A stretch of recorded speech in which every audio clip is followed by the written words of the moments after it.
दिल को छूने वाली रोमांटिक लव स्टोरी। फेसबुक वाला लव। शादी की तैयारी जोरों पर थी। पकवानों की खुशबू से सारा पंडाल महक रहा था।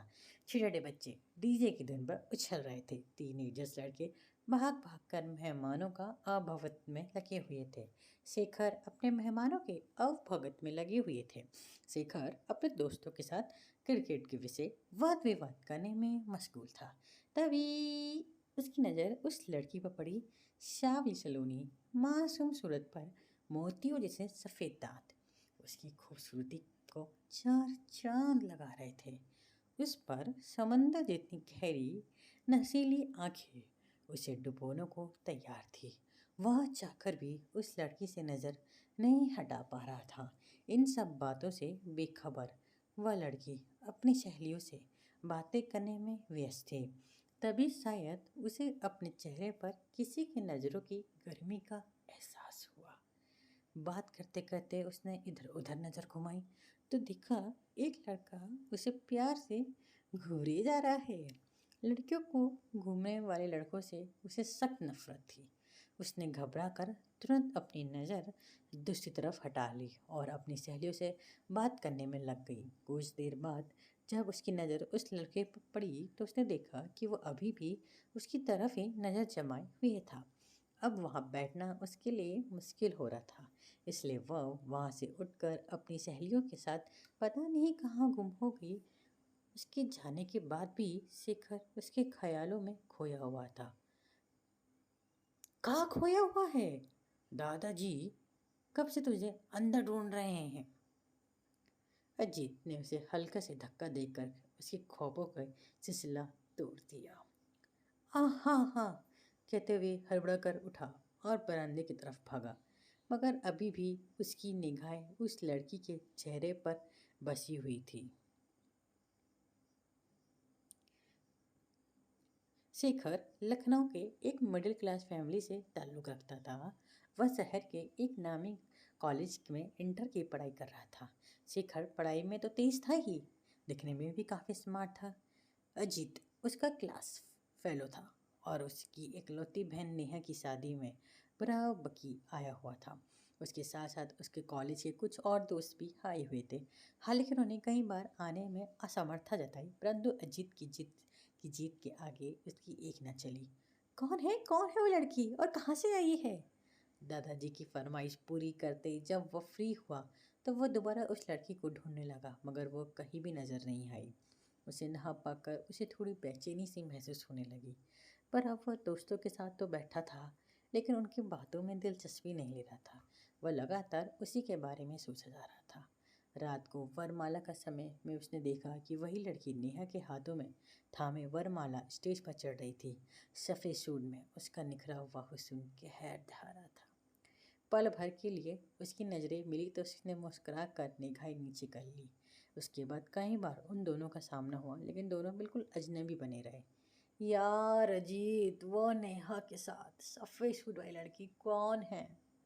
सुबह विदाई के वक्त उसने अजीत से पूछते हुए लिया। वह दोनों एक दूसरे से कोई बात नहीं छुपाते थे। ये नेहा की स्कूल फ्रेंड है, सनाया है, अजीत ने बताया। यार मुझे इससे दोस्ती करनी है, किंतु मुझे समझ नहीं आ रहा कि मैं उसे कैसे बात करूं। मुझे अपनी शर्म आ रही है, कुछ हेल्प कर देना यार। क्या यार हो गया है क्या? अजीत ने उसे छेड़ा। हाँ यार, लगता तो ऐसे ही है, मुझे प्यार हो गया। हाँ तो कर लेना बात, लड़कियों की तरह क्यों शर्मा रहा है? कॉलेज में तो बड़ा शेर बनता है। अजीत ने जानबूझकर व्यंग किया और विदाई में जुट गया। वह उसका उतरा हुआ चेहरा देखकर मन ही मन मुस्कुरा रहा था। विदाई होने के बाद जब सारा शोर शराबा खत्म हो गया तो शेखर ने किसी तरह हिम्मत जुटाई और उस लड़की से बात करने का मन बना लिया। शेखर, तुझे दादाजी छत पर बुला रहे हैं। वह नज़रों की नज़रों में उसे ढूंढ रहा था, तभी उसे अजित मिल गया। मन मोश कर वह छत पर गया और मगर वहाँ पर दादाजी नहीं, कोई और ही था, जिसे देखकर उसकी सांसें थम गई। दिल जोर जोर से धड़कने लगा। छत की चार दीवारी में टेक लगाए सनाया बाहर की तरफ देख रही थी। उसने अपने प्यारे दोस्त को जी भरकर प्यार आया। उसने तो सोचा ही नहीं था कि इस तरह अकेले में मुलाकात हो जाएगी, मगर अजीत ने अपनी दोस्ती का फर्ज निभा दिया। जो डर गया वह मर गया, ये सोचकर वह हिम्मत जुटाकर उसकी तरफ बढ़ गया। आए, सना ने पलट के देखा। वो मैं हवड़ा के मैं बाकी बात उसके गले में ही अटक गई। उसे कभी किसी लड़की से अकेले बात करने का अनुभव ही नहीं था। आपका नाम शेखर है और आप अजीत के दोस्त थे, शनाया ने मुस्कुराते हुए कहा। शेखर समझ गया, ये सब अजीत ने बताया होगा। मैंने कल आपको देखा, आप उस ड्रेस में बहुत खूबसूरत दिख रही थी। उसे मुस्कुराते देखकर उसकी थोड़ी हिम्मत बढ़ी थी। और बिना समय गवाए, क्या हम दोनों दोस्त बन सकते हैं? हाँ, क्यों नहीं। मेरा नाम सनाया है और मैं नेहा की दोस्त हूँ। सनाया ने भी अपना परिचय दिया। फिर दोनों ने एक दूसरे के परिवार वालों के बारे में बात करने लगे। सनाया, मुझे अब से इससे पहले कि वो आगे कुछ कहता, सनाया का फ़ोन बजने लगा। हाँ पापा, आ रही हूँ। हाँ बस बस आ रही हूँ पापा। पापा बुला रहे हैं, अब मैं चलती हूँ। और डिस्कनेक्ट करते हुए वह तेजी सीढ़ियों की तरफ बढ़ गई। फिर मुलाकात कब होगी?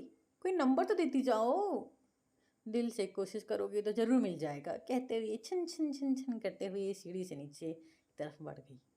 अगला दिन वह भी अपने घर चला आया, लेकिन अब उसके साथ सनाया की यादें भी थी।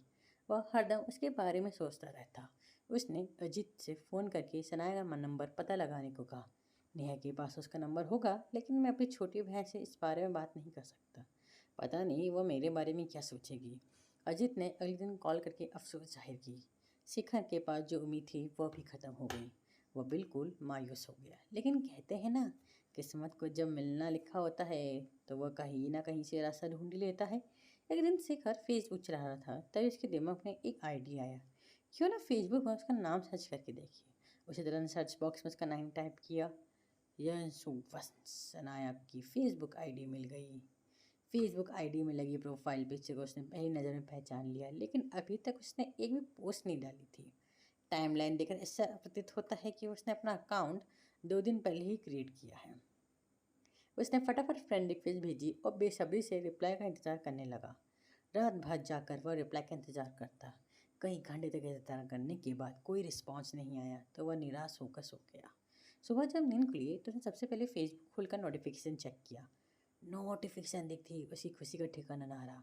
सैया ने फ्रेंड रिक्वेस्ट स्वीकार कर लिया था और साथ में हाय का मैसेज भी भेजा था। कुछ देर हाय हेलो होने के बाद चैटिंग का सिलसिला शुरू हो गया। तो आखिर तुमने मुझे ढूंढ लिया।